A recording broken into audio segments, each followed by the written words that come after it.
Hello.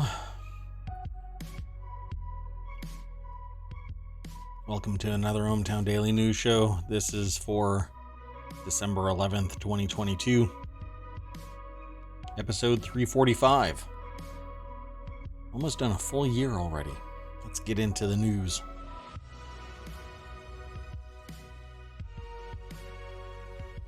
Hello everybody. I am Mayor Watt. That is ohmTown.com. If you are finding this via the podcast, thank you very much. If you're stumbling in via Twitch itself, thank you for coming. If you've never been here before and you're actually in my chat, I don't know if you are. I can never really tell. There's always about 10 people in here, but don't know if they're bots like me or actually intelligent, not just artificially intelligent. I don't know. Today's episode is titled Stellar Graveyard, a Valorant Clone, a Yacht Club, a Flute Guy, and more news. A lot going on today. For Sunday. There's usually hundreds of extra pages beyond what I talk about in these 10 articles. I'll try to get through it really fast today. It's a Sunday. Figured people want to go and enjoy their Sunday. If they're stopping by, thanks again. But let's get into the news. The very first episode is in the Marble Channel. Webb telescope spies hidden stars in stellar graveyard. I don't know what they mean by a stellar graveyard. I know what it means. I know what it is. Dying stars and whatnot, but they've been around for millions and millions of years. I just don't see it as a stellar graveyard. This article doesn't seem to have an author, but it's over at phys.org. And let's do this. I've already loaded up ohmTown.showbot.tv, but I'm going to throw those into the chat as well as I go through it. Because the VOD, if I don't do this process where I post it in there, then the VOD doesn't actually have the links because I do the loading up of ohmTown.showbot.tv before the show actually starts. At any rate, let's get into this phys.org article. It was one of the first famous images revealed by the James Webb Space Telescope earlier this year, a stunning shroud of gas and dust illuminated by a dying star at its heart.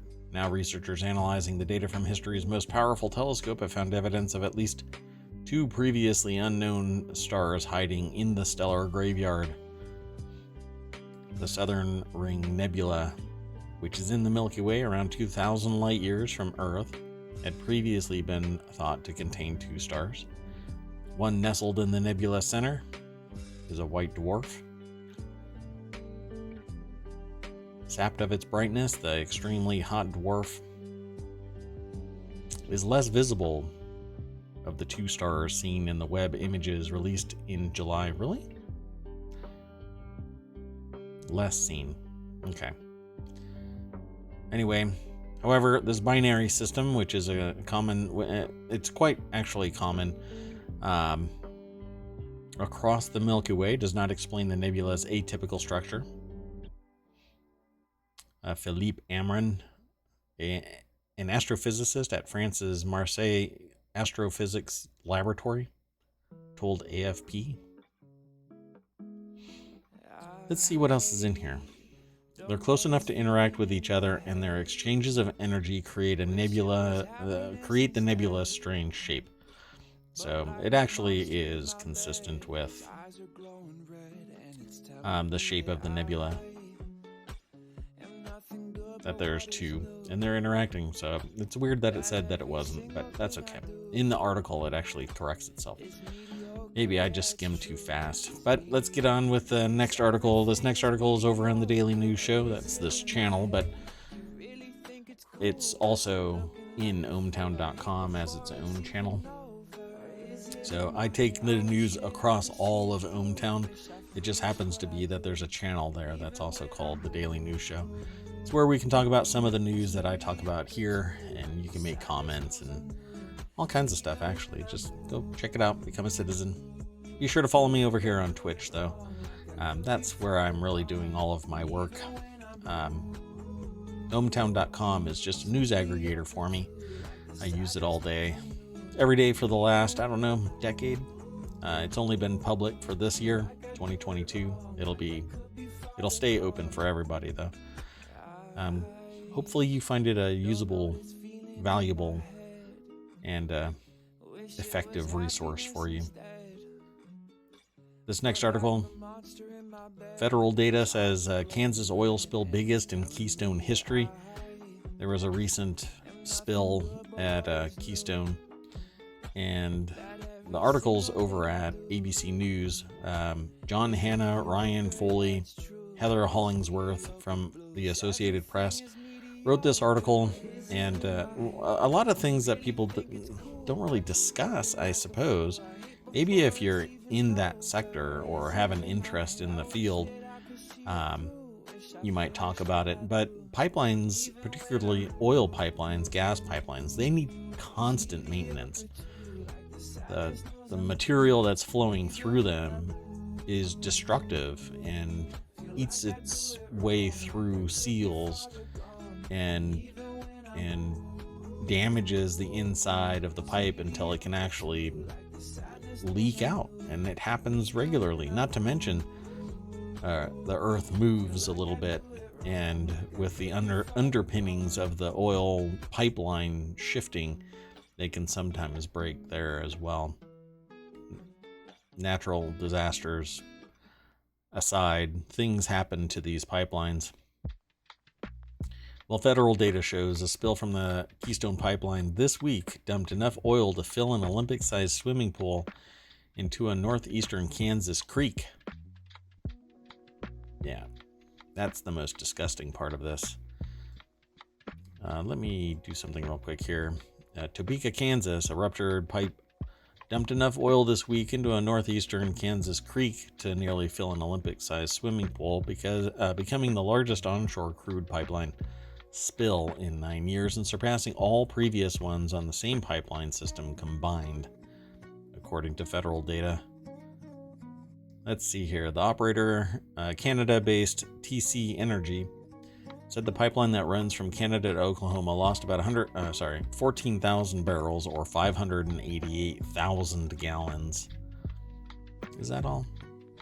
So a U.S. Government Accountability Office report last year said there had been 22 previous spills along the Keystone system since it had begun operating in 2010, most of them on TC Energy property and fewer than 20 barrels.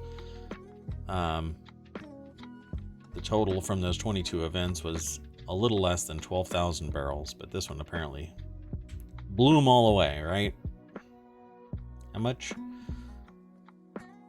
A little bit less than 12,000 barrels, and this one is 14,000 all by itself. So, Democratic Rep Donald Payne Jr. of New Jersey said in a tweet, "I'm watching this closely, or the situation closely, to learn more about this latest oil leak and inform ways to prevent future releases and protect public safety and the environment." And frankly, I could care less that it's on somebody's property. How it gets cleaned up and if it seeps its way into the water supply or contaminates a creek, which has an impact down the creek, not to mention all of the life around that spill. That's what I'm worried about. You know, saying it's on somebody's property doesn't mean much to me. You don't own the planet. You might own the surface and have rights to dig it up and all of that kind of stuff, but it has knock-on effects of impacting the rest of society and the environment. So it's sociopathic to think like that. Oh, I can do whatever I want with my property. No. Take it from me. There are people out there that when the parent dies or whatever, they sell the land. So what's going to happen? That's basically how property transfers. Somebody passes away and it gets sold, or somebody is alive and gets tired of it and sells it. And just because you own the land doesn't mean it's going to be yours forever. It's going to be a nightmare for somebody else and society to clean up. The nearly 2,700-mile Keystone Pipeline carries the Canadian tar sands oil to refineries in Illinois, Texas, Oklahoma, with about 600,000 barrels moving per day from Canada to Cushing, Oklahoma. Concerns about spills fouling water helped spur opposition to a new 1,200-mile Keystone XL pipeline, and the company pulled the plug last year after President Joe Biden canceled the permit for it. Yeah. I know. All those high prices. Oh, you mean the high prices that aren't there anymore? Oh. I guess the currently manageable low prices, except for diesel. Diesel's still wildly expensive. That used to be like $1.20 when I was younger, and then it inverted at some point. Wow, hey, we can really exploit making profits off of diesel. Let's raise the rates. Keystone's Pipeline's previous spill came in 2017 when more than 6,500 barrels spilled near Amherst, South Dakota, according to a U.S. Government Accountability Office report last year. The second largest, 4,515 barrels, was in 2019 near Edinburgh, North Dakota. So this thing springs leaks like a sieve. With the frequency of a cheap ham radio, you just don't know when it's going to pop. This one's just the latest. Let's move on to the next article. This next article is over in the Warcrafters channel, and it's Riot is suing NetEase over an alleged Valorant clone. So I don't need to do that part there. Okay, there we go. Riot Games is filing lawsuits against publisher NetEase over a 5v5 mobile shooter Hyperfront, which Riot's lawyers allege is a clone of their shooter Valorant. Riot's filed suits in several countries' legal systems, including the UK, Germany, Brazil, Singapore, seeking to stop NetEase from distributing Hyperfront and asking for monetary damages. And you can't protect an idea. Speaking with Polygon, a lawyer for Riot Games said that all of our creative choices are mirrored in NetEase's game, and that, quote, we don't think that changing the color of a character ability or slightly modifying the visual appearance changes the fact that it's copyright infringement. No, it's not copyright infringement. Riot's no stranger to copyright lawsuits. It had previously sued over alleged clones, ripoffs, and knockoffs of both League of Legends and spin-off Teamfight Tactics. Its parent company, Tencent, has also won lawsuits in China around League of Legends copies. Of course it has. It's embroiled in one right now. In fact, a U.S. judge has told them to take it to the Chinese court system. Yeah, because you can't in the United States protect an idea, and that's all it is. If it's a clone, it's a clone. Do better. Right? Nearly. If it is so unique that it is, inseparable from what Valorant is, right? It looks exactly like it. It functions exactly like it. The names are close. The powers are the same. The arena is the same. All of it is so close that it is a clone. Then yeah. But you can call something different, and it can do something similar. Everything does healing. Everything acts like a tank. We even have so much of a standard designation to it that we have healers and tanks and DMG damage, right? So we have that triad, and there might be tweaks, but where you can do copyright is in the writing and the artwork and the blah blah blah. But if it's different, then it's different. Countless card games exist. This is so, like, winning it in China is protectionist. Of course they're going to win in China. The comparisons Riot makes in the UK lawsuit documents are extensive, including screenshots of maps, characters, weapon skins, and other trinkets. There are even comparisons of in-game weapon statistics and performance. Riot says that An initial complaint prompted some changes by netties, but did not go far enough. So maybe it's really close. The article, though, is over at PC Gamer. Jonathan Bolding is the author of it. And yeah, so this 5v5, if it's a truly a clone, then sure, go for it. But I don't know. I haven't played it, so I'd have to see. Obviously, the court documents are going to say just how close it is, but I don't know. I grew up with the idea that no, you cannot protect an idea. So if it is the same, then fine. Riot Games is owned by Tencent, a somewhat larger and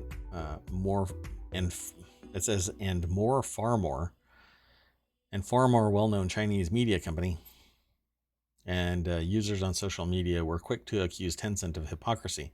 Tencent's own Ace Force, for example, was accused of copying Overwatch's aesthetics and gameplay when it launched in 2019, while Tencent's geolocation-based mobile game Let's Hunt Monsters was accused of being a clone of Pokemon Go. The legal outcome here is very much unclear. Don't count NetEase out, though. It's a big tech company and includes lots of divisions, not just in East Asian countries, but recently expanded into Europe and America with the acquisition of Detroit Become Human developer Quantic Dream. I don't know. I think that in a world where you can make something close but different, and there is enough people that are interested in it, then so be it. But a direct clone, I think, is an issue. So this is Omen versus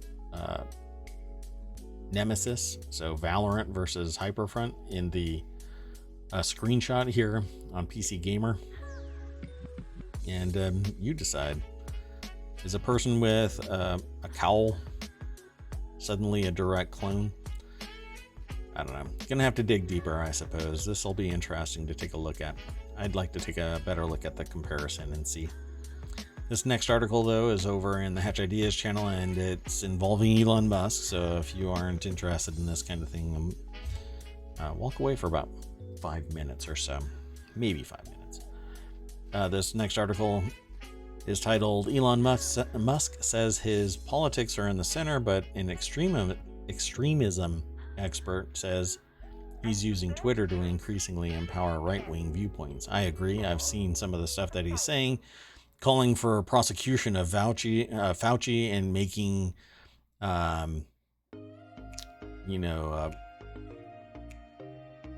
basically mocking gender identity and pronoun assignment, and I'm I'm shocked by anybody that would say, oh no, he's not anything close to being an extremist. But I truly believe that as you become wildly rich and untouchable from the rest of society, you become sociopathic, and it really just looks to me like he's leaning really into it now by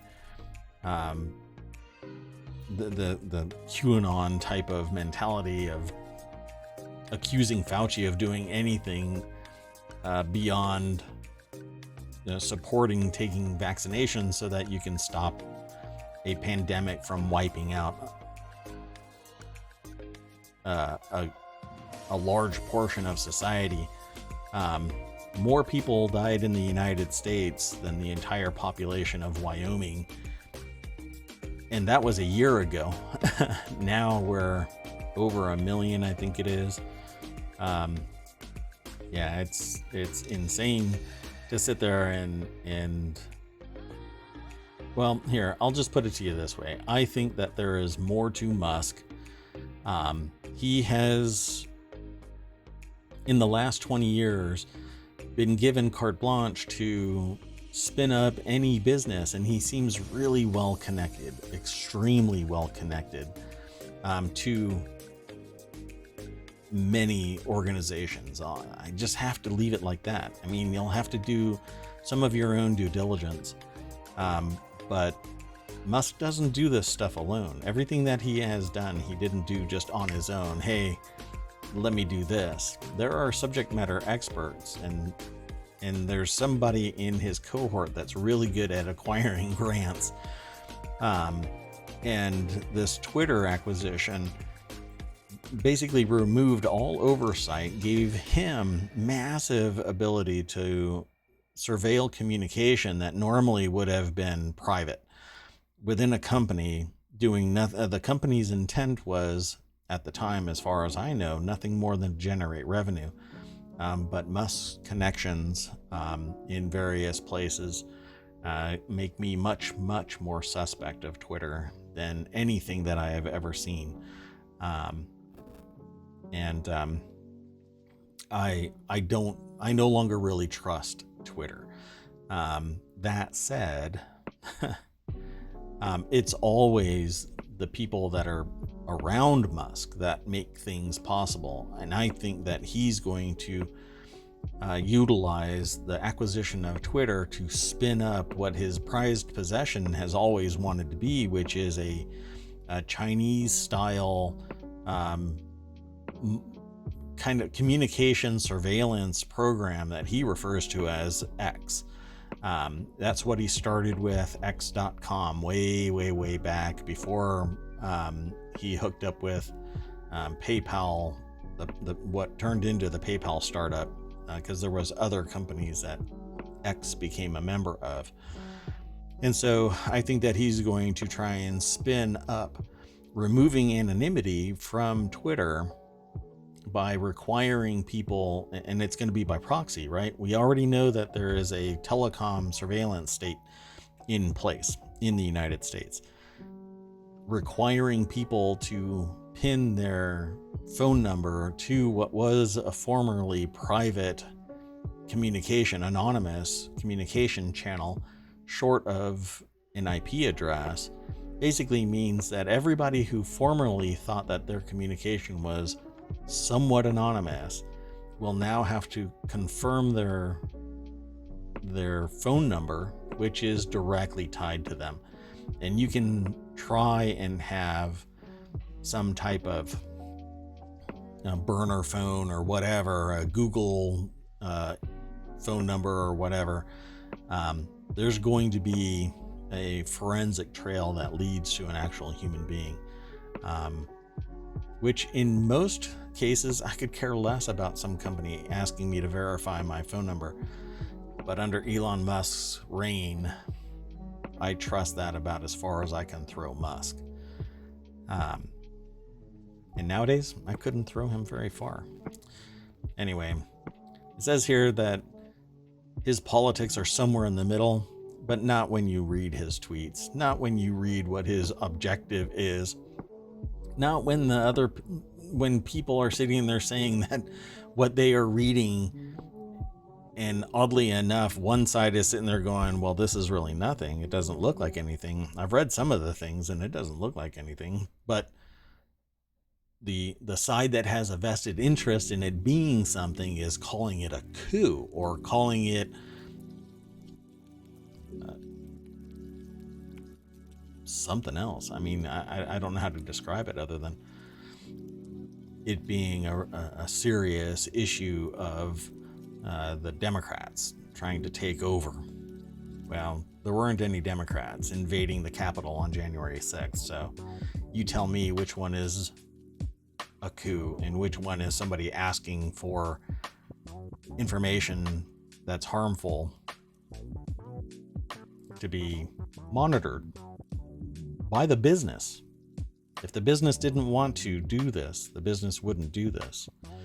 Now we've got a wingnut in charge of what was formerly somewhat anonymous communication, a safe place for whistleblowers. Well, now whistleblowers are going to be sued because the very person that, or I should say the website that gave somebody a voice is now powered by a person who wants to charge people for exposing what could be abuse. Catherine, I don't know if I'm going to try and say this last name, but Tangalakis Lippert and Hannah Gedahun, or Gedahun, is they're the authors of this over at businessinsider.com, and I'm really sorry if I beat that name all up, but I try. I'd rather try and fail than not try at all. And Z, I have seen you in here, but I was on a soapbox and I didn't want to step off. But thank you for coming, Z. Good to see you. About 4 articles in, and we'll get through this real quick, and if you want to say anything, go for it. I am here to talk about this stuff. So any argument that he's trying to empower the center is patently BS, a researcher on extremism told Insider. Once positioning himself as a neutral, he's now sharing anti-democratic conspiracy and endorses the GOP. Yeah, he's overtly now a wingnut because he controls a huge channel of communication.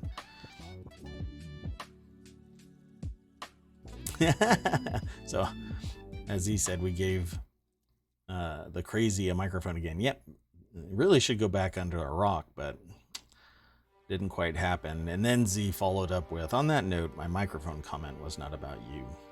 Well, I hope not. I pride myself in not being the crazy on a microphone. A little bit more measured, but when I see it, you know, if it quacks like a duck, it's a duck.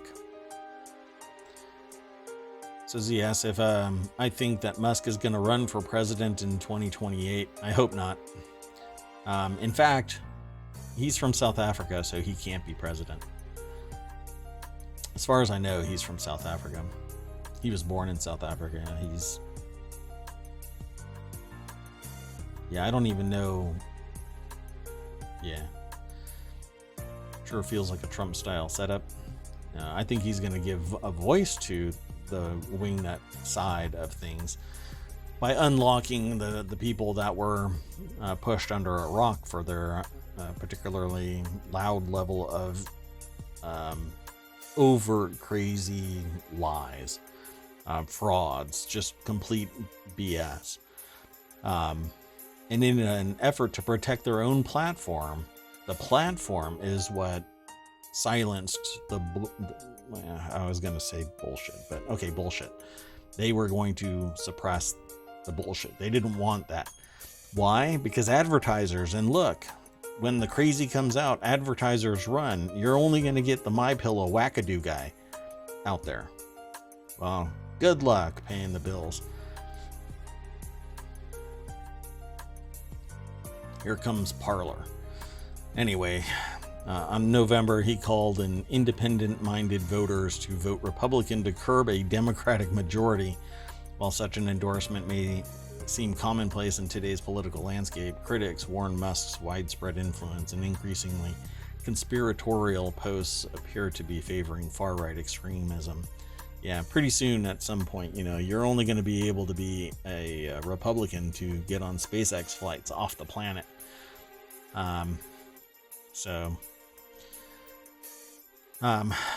The author of this, or I should say the author of the article, Catherine and Hannah, they are talking about someone who specializes in basically in extremism, and the person's name is J.M. Berger, a researcher on extremism on social media like Twitter.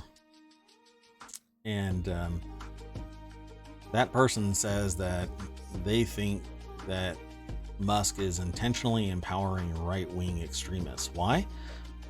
Because they've got theirs, and everybody else has to keep fighting on the ground for scraps, while the billionaire class is making money with their money.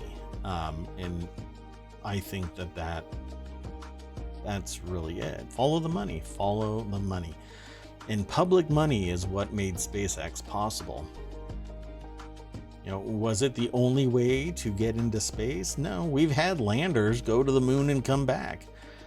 This is just a different design, and it wasn't Musk's design. It was rocket engineers that were seeking to make money and fame, professional fame and fortune, and create a legacy. And they followed the money. And we get this wingnut at the helm of SpaceX and others. I mean, OpenAI and all of these other things that he has spun up. It's the researchers behind it that need money. That's all it was. That's all it is.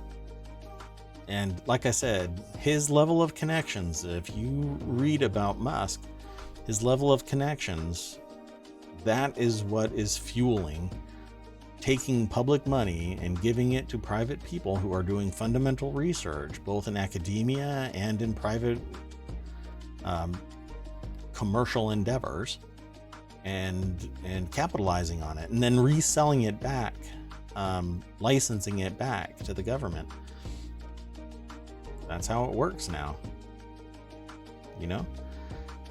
If you look up how Facebook got founded, the people involved with keeping Facebook afloat and under the control of one person, turning that person into a billionaire, and the sphere of people around it, it's creepy.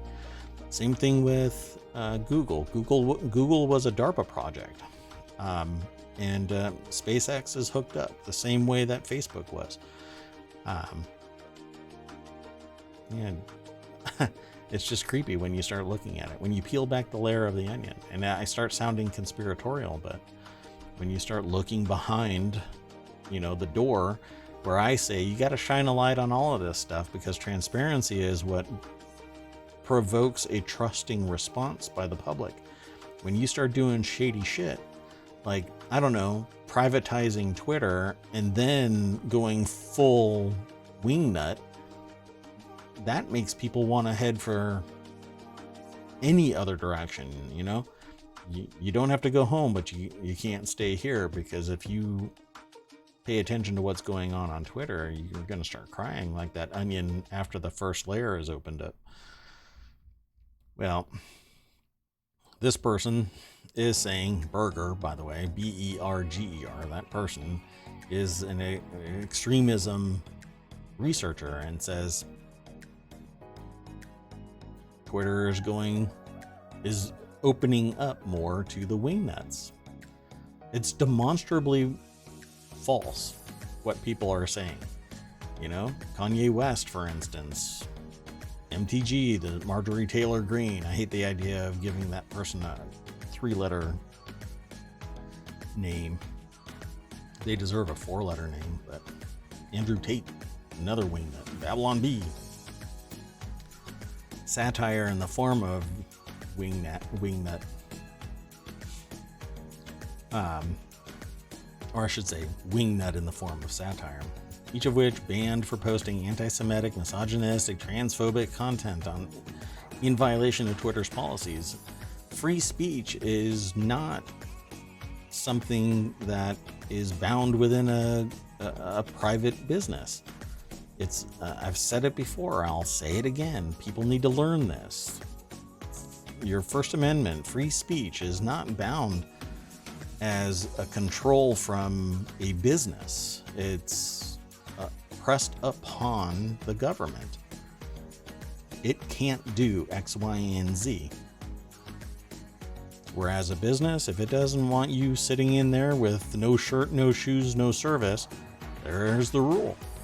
If it doesn't want anti-Semitic, if it doesn't want misogynistic, if it doesn't want transphobic, if it doesn't want hate speech of any kind, then it can kick you the hell out just as fast as I can do it in my house. If you visit my house and you are a wingnut, I will punt you out of there. Well, anyway, Berger, who's begun tracking some of the English-speaking reinstated accounts that appeared on the site, said that the bulk of the accounts are abusers and harassers and trolls, empowered by the lack of robust content moderation to immobilize harassment against users. In some cases, he said, this could escalate towards violence. Yes, because it transitions from the virtual world into the real world. And anybody who's ever been bullied online by people who figure out where you are in the real world, and it appears in the real world, you know? Yeah, that's, I guess, surveillance cameras and other security devices are going to be selling like hotcakes, you know, for anybody that wants to speak out against this type of wingnut fanaticism, fundamentalist crap. We are going in the wrong direction by allowing this to take place. You know, you can have a conversation, but when it is like this, demonstrably wrong, demonstrably lies, demonstrably fraud, yeah, it's because a lot of things in science also has a history where people have been paid good money to basically endorse something, right? So cigarettes, for instance, used to be, hey, yeah, this is really great. And it was complete lie marketing. It does nothing good for humanity. Cigarettes does nothing good for humanity.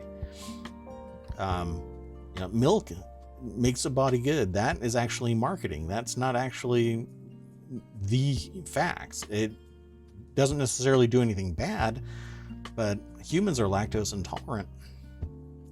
Milk does not necessarily do all that great for humans.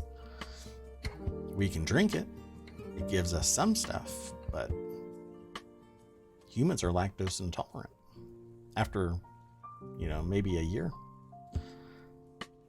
And so much more. So much more. It's all marketing. And that's basically what Twitter is ending up being. Marketing, but it's for the wingnut side of things. Anyway, let's pull it back. The next article is over in the Hatch Ideas channel, and that is forget the F-150 Lightning and the Hummer EV Ford, and GM's real battle is for electric delivery vans. There's a vehicle that I want, and I'm hoping to get sometime, probably in, I don't know, 2045 or something like that, long after I'm dead. I'll get the announcement that I can get this vehicle, but I want a Canoe, C-A-N-O-O, and not the rum. There's a rum called Canoe, but anyway. Ford and GM are going head-to-head with electric vehicles for mainstream buyers, but perhaps the real battle will be the electric delivery vans, the two made this week, and are racing to snatch up more market share. Yeah, so everybody is trying to get into this more industrial side. If there is a Canoe factory a couple of towns over from you, Z, please knock on their door and let them know that Mayor Watt wants one. Alexa St. John, which is a hell of a name.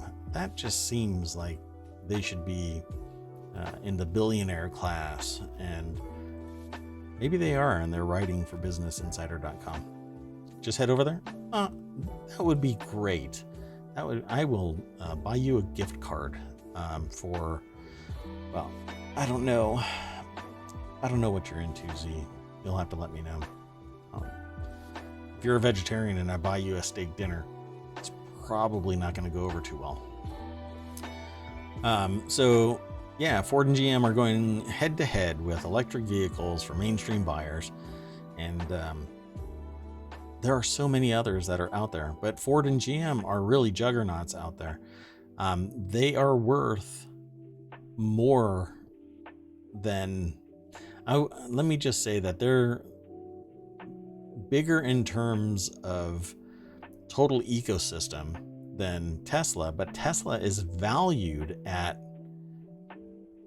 the entire vehicle market. So you take Ford and GM and many others. I think there's like 18 others that were calculated in this graph. And they are all 18 together, combined value, are the same as Tesla all by itself. And that's because of all the marketing. And what they have done, they made it approachable. And now all of these other internal combustion engine companies are going, oh snap, maybe we should get away from oil. And 30 years ago, I had people in my sphere of influence tell me that we were at peak oil and that the end of the world was coming, and it never came, and it still hasn't come, and it's still not going to come for probably another 30 years, which is fine, that it's coming, not the end of the world, but peak oil will arrive, and at some point we will have to shift away from it. I don't think EVs necessarily are it, because we don't have any protected resources here in the States, so we have to lean on all these other countries to provide us with things like lithium, and it comes from hostile regions of the planet. And by hostile, I mean conflict zones. So why do we have a big military? So that we can protect our interests wherever we need a resource, and wherever we find someone with, or I should say a country with like-minded outcomes. Well, we'll see. Again, I say electric vehicles might be the solution. I think that we've got better solutions to slow the consumption, like hybrid vehicles. Slow the consumption, not just switch straight over to electric, because nobody really is talking about the fact that batteries are consumables. I always talk about the flashlight. You keep on using a flashlight battery and eventually it will die. You can't recharge it. Even if it's a rechargeable, I've got a bunch of rechargers sitting right here. It only can handle a certain amount. And when it's a higher tech thing, it can only handle a certain amount of charges. In 10 years, that battery is going to have to be replaced. Within 10 years, depending on where you live and how you abuse it, it will have to be replaced. Nobody talks about that in the accounting of these 180,000. But I guess if you are paying $180,000 for an F-150 Lightning that's been, completely flushed out, you don't care about a $25,000 battery that's going to have to be replaced within 10 years because you don't care. You don't care. Oh, you care about the environment, but you're willing to eat a $25,000 battery in 10 years instead of some other solution. Oh, it's better than oil, right? Right. But then it's in a landfill, or somebody has to do some type of reconditioning that's bad for the environment. There will be a reckoning for these big ass batteries that are going to get dropped out of all of these cars. It will happen. Let's see. Let's see what it's like in 10 years. Maybe I'll still be streaming. I'm hoping this will be my thing. I hope to start streaming more and more, but I just don't know. I'd really like to. It says BrightDrop has already snagged some of the biggest customers in the space, with 25,000 collective orders from FedEx, Walmart, Merchants Fleet. It's bolstering its business with software and predicting $5 billion in revenue by 2025. That's amazing. EVs definitely have momentum, and they're not talking about Canoe in this, but Canoe is getting some attention itself. It's a very utilitarian minivan kind of thing. It's hard to explain it because it's not really a minivan. It's more like the old school VW bus, except not the VW bus. It's kind of like a pill. I don't know. You'll have to take a look at it if you're hearing about this and don't already know. I really dig it, so that's why I put a reserve in for it. But it says, we've seen over the decades how strong brand loyalty is in a commercial vehicle assignment. Operators with fleets of older Ford E-Series vans have in recent years upgraded to the Transit and are more likely to further upgrade to the electric E-Transit. Yeah, I had somebody that I was a consultant for that made custom grills for 18-wheelers because there's so much, the owners of these type of trucks were so passionate about their vehicles that they wanted to customize them, and very expensive grills replacing them because the other grills were kind of cheap junk. And people become very dedicated to their vehicles. I can see that. I really love my bicycle. I haven't ridden a bicycle in 20 years, 25 years. Maybe longer than that. Wow, I'm getting old. Anyway, let's keep moving through the news. We're going to have another hour and a half show if I don't hurry up, right, Z? The next article is Louisiana to decide on an amendment allowing only U.S. citizens to vote in the state's elections. Thought this one was interesting because, as far as I knew, you had to be a U.S. citizen, but it doesn't explicitly require that voters be U.S. citizens. Kind of interesting. Although, everywhere I read, the assumption is it would be a U.S. citizen that is voting. Louisiana-based CBS affiliate KNOE reported that the current state constitution permits all Louisiana citizens to vote, but does not explicitly require the voters be a U.S. citizen. Federal law requires voters to be American citizens to vote in federal elections for offices like president and senate, but states and municipalities can allow non-citizens to vote in their own local elections. I have no problem with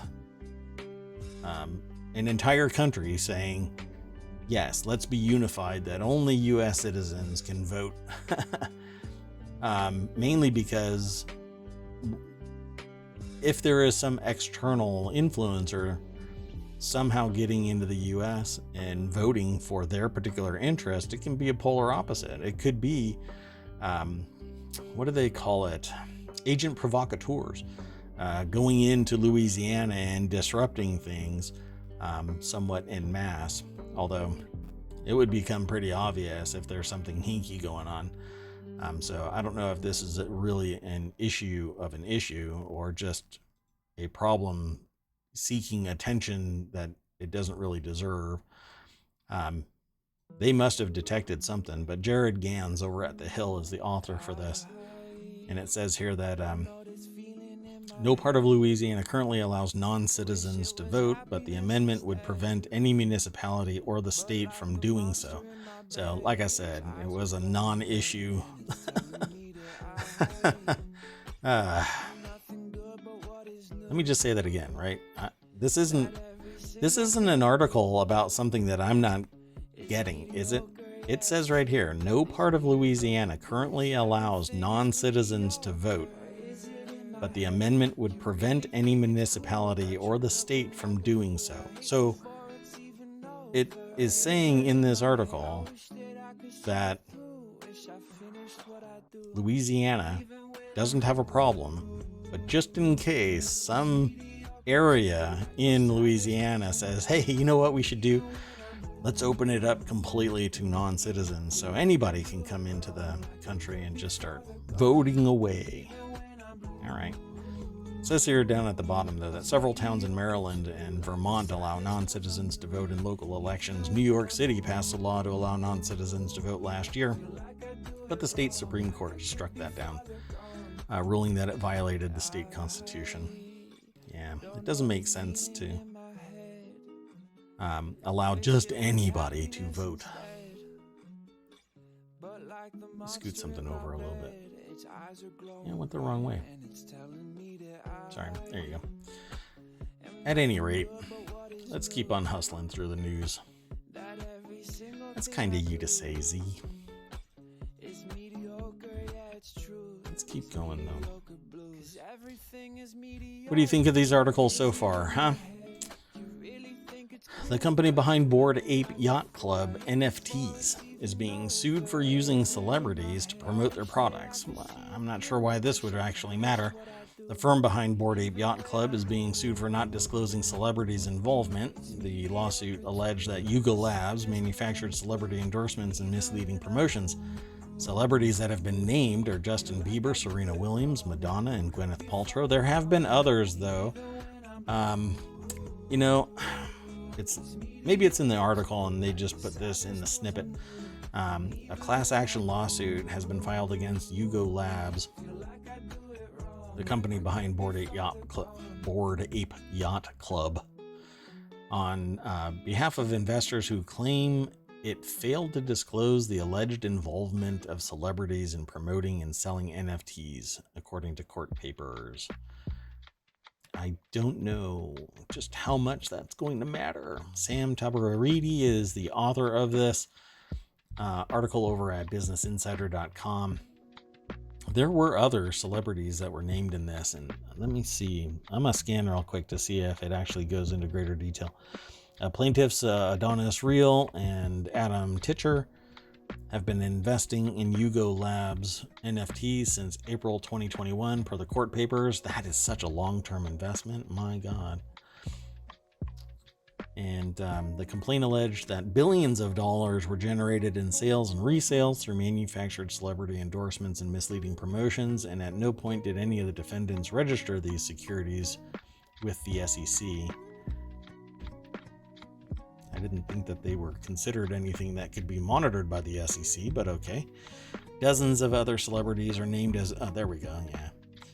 That's the list. Dozens of other celebrities are named as defendants in the suit for their involvement in promoting and selling a suite of digital assets, the court papers stated, including Gwyneth Paltrow, Paris Hilton, Jimmy Fallon, Kevin Hart, DJ Khaled, right? It is Khaled, not Khalid, and Steve Curry.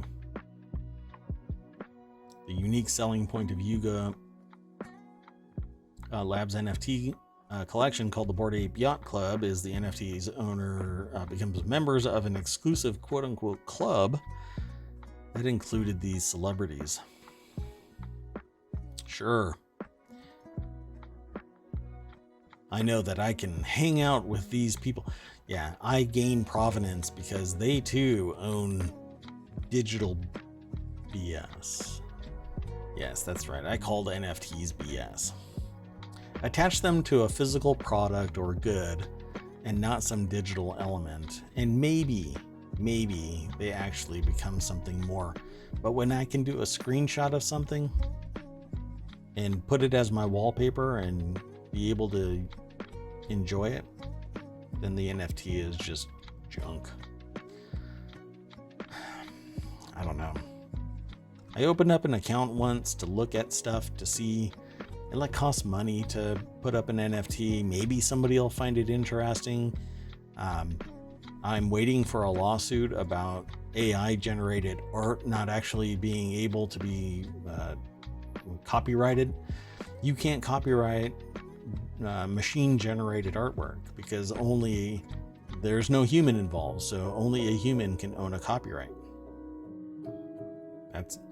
A copyright gets assigned to a human. If I have a copyright on something, I can actually assign it to another human being, but AI generated artwork is not generated by a human. So I'm waiting for that lawsuit to actually spring up. It hasn't happened yet. I think there's a couple that are heading towards the Supreme Court, but we'll see. It says the exclusivity, according to the lawsuit, was entirely manufactured. No shit. By Guy Osiri, a Hollywood talent agent. Yugo, isn't it Yuga? Yeah, I thought it's Yuga Labs. Anyway, executives and a front operation, MoonPay, to promote and sell digital assets. MoonPay is a platform that facilitates the purchase and sale of cryptocurrencies. There's so much crap, so much money around cryptocurrencies. It's going to be a shocking implosion when regulation actually comes crushing down on it. But when regulation does come, you're gonna find out that only the ultra rich already have a buy-in.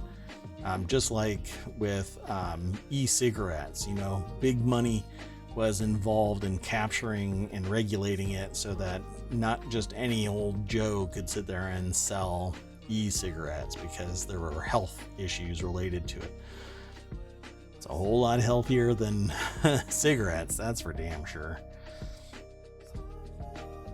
If there was an option, and there really isn't, you don't have to smoke. You can be addicted to it, but you can work your way over it. And it's a hump that you can climb over, and don't worry, you can do it. I believe in you. But if there was a choice between e-cigarettes and cigarettes, I would rather have e-cigarettes. At least they drop out of the air faster than cigarette smoke. Anyway, soapbox, 2 hours worth of ranting. I'm sure people are going to get... Yeah, exactly. Z, I'm glad that you said something. E-cigarettes helped you quit. Yep. And that's what I've done by talking to people about e-cigarettes. But I stopped even talking about that close to, 6 years ago now? Been a long time.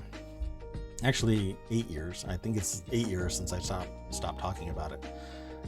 But if somebody were to smoke cigarettes and talk to me about e-cigarettes, I would say go the e-cigarettes route and find the level of nicotine that you are comfortable with, but do yourself a favor and try zero nic. And if it doesn't impact you to have zero nic e-cigarettes, then you have fundamentally walked your way away from cigarettes entirely, because you can stop anytime and you're not impacted by the lack of nicotine. You're there for the social aspects of it. If you're not being, your physiology isn't modified by the nicotine, you're not twitching, you're not sitting there jonesing for a hit from a cigarette. Lower the dose from whatever it is that actually gave you that buzz and just step it down. As soon as you step it down to zero, hell, even, a lower dose of nicotine, just get to as little as possible and then stop, and you'll be free and clear of it. I think you'll always want to, every once in a while you'll get a craving for a regular cigarette or e-cigarette, but that becomes a willpower thing, not a physiological response to nicotine. So I'm a supporter, I guess you could say, of switching to e-cigarettes, but I don't run around and tell people you gotta switch. Just not my nature, but it's better for you. That's my opinion, at least. Let's move on to the next article. Let's do this real quick. I really am going to turn this into nothing more than me soapboxing, This is really cool. This is kind of going viral. This is in the Warcrafters channel. After the Game Awards, the birth of the Flute Guy. And so I've seen this in a couple of places, but this year's Game Awards had a few surprises that could only come from a live event. Chris Judge did absolutely nothing wrong and gave it from the gut, and a teenager snuck on stage and took the mic at the end of the night to say something inscrutable from Discord. A third figure has emerged from the crucible of December 8th, 2022, Pedro Eustache. A world-class flautist who left it all on the court during the Game Awards musical medley celebrating the Game of the Year nominees. As the Game Awards orchestra did their thing, the camera people taking a live feed of the event couldn't help but linger on Eustache. I think that's how you pronounce his name. Who was extremely lively and animated as he played. Eustache also demonstrated notably virtuosity in his performance, switching instruments multiple times during the medley. At the 44-second mark, IGN's video of the sequence, Eustache is tooting on a smaller black woodwind.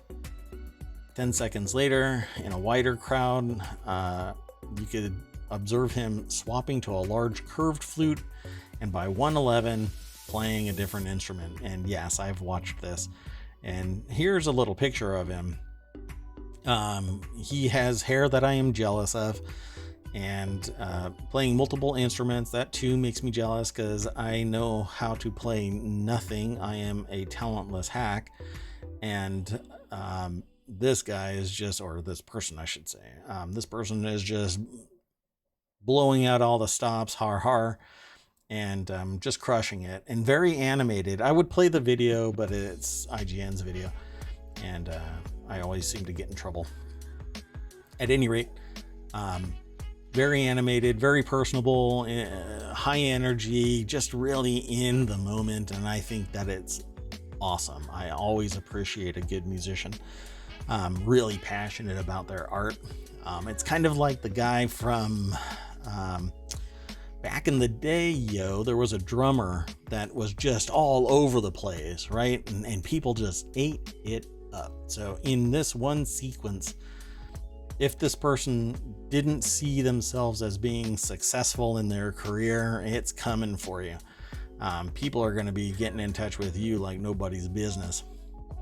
So, because people really enjoy it when you have a big personality and you embrace what you're doing. And I think it's just great. So definitely go over, follow the link, go over to PC Gamer where I got it from. Ted Litchfield is the author of this, and says Pedro Eustache has been performing for decades. You've probably heard his work before without even realizing it. So obviously successful. I don't know people usually by their name anyway, but by their work, I think that I would recognize something.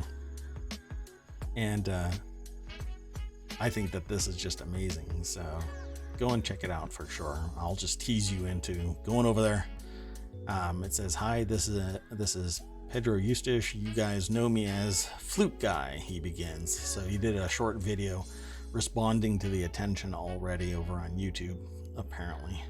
So go check it out. I'll just leave it all alone and move on to the next article.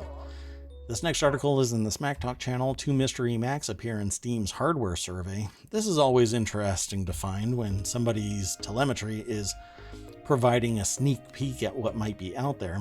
A pair of unreleased Macs have seemingly appeared in game storefront Steam hardware survey, listing that could be new inbound Mac M2 models, an M2 chip, and a MacBook model. So Valve's Steam often compiles a hardware survey where its users allow the hardware configurations to be sent in anonymously to see what kind of computers its customers use.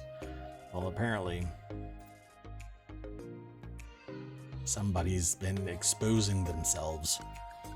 Malcolm Owen, not the exposer, over at appleinsider.com, wrote this article about the November 22 survey. OS X hardware model summary includes a list of identifiers for typical models across the range, but with the inclusion of 2 outliers, with a percentage of users too low for Valve to report.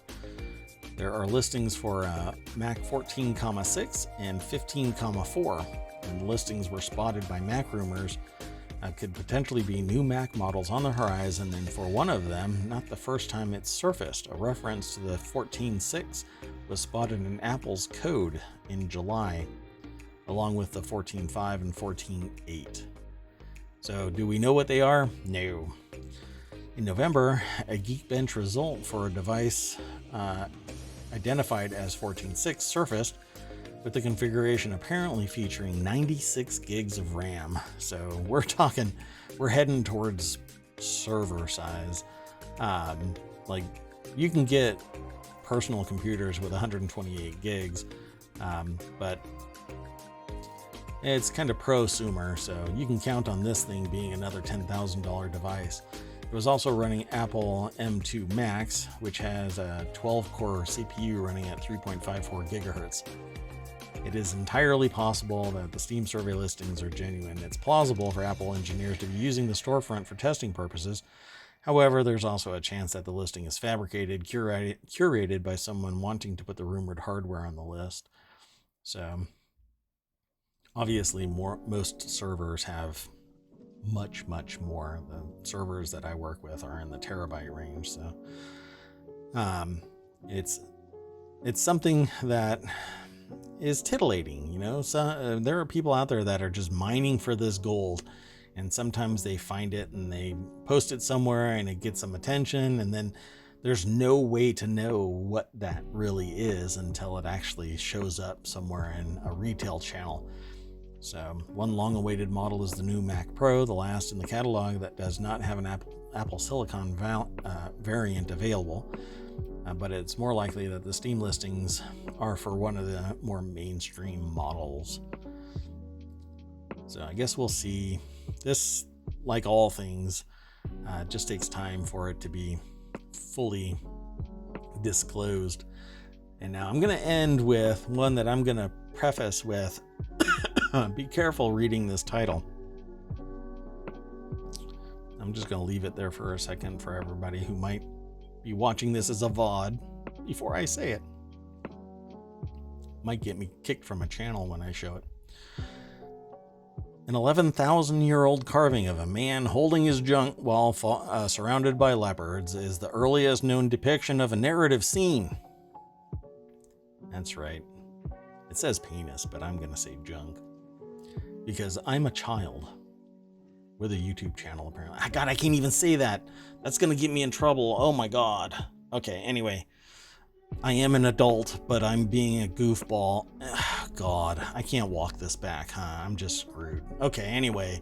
The carving is the oldest known depiction of a narrative scene. It dates back 11,000 years to the Neolithic era known as the Stone Age, which is kind of ironic considering what he's holding anyway. This is a picture of the stories that formed the ideology of the people of that period, said an archaeologist who is much more professional than I'm being right now.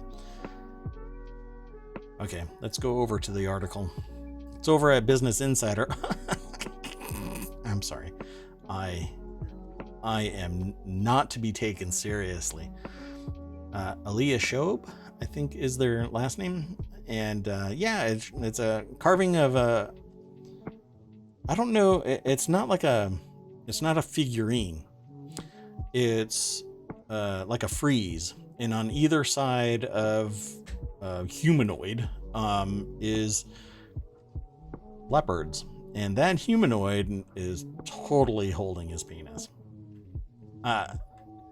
No, I'm not making this up. If you're watching the VOD, you see exactly it. Somebody took care to do this. So this is intentional. And just so you know, for full disclosure, if I am surrounded by leopards, I'm doing that exact same thing. And no, I'm not going to end there. I'm going to talk about this a little bit. The carving, called the Sayburk, I think, reliefs, was discovered in Turkey in 2021, and the research was published in the peer-reviewed journal Antiquity and OnlyFans. I saw this when you posted it. You said, "Oh, Mare." Does it have that little sidelong look at me too? Oh, Mare. The scene consists of a man standing between two leopards, and the man holding his penis is depicted with a round face, prominent ears, bulging eyes, and large lips. All of which I would be doing as well if I was surrounded naked by leopards. To the side, either man is depicted holding a snake or a rattle while standing near a bull. So there's more. So people are cheering me on, apparently. Anyway, the figures engraved together to depict a narrative are the first known examples of such a holistic scene. Holistic. That's nice. This was a picture of the stories that formed the ideology of the people of that period. So, oh, look, it's much bigger than I thought. Look at that. Oh, God. I should probably just end this show. Anyway, it was the engraving was found on a bench, thought to have been placed for special gatherings in a communal area during excavations at Sayburk, I think it is pronounced, which is located beneath a modern village in Sanhurfa province in southwestern Turkey. I know, right? I'm innuendos everywhere. Yep.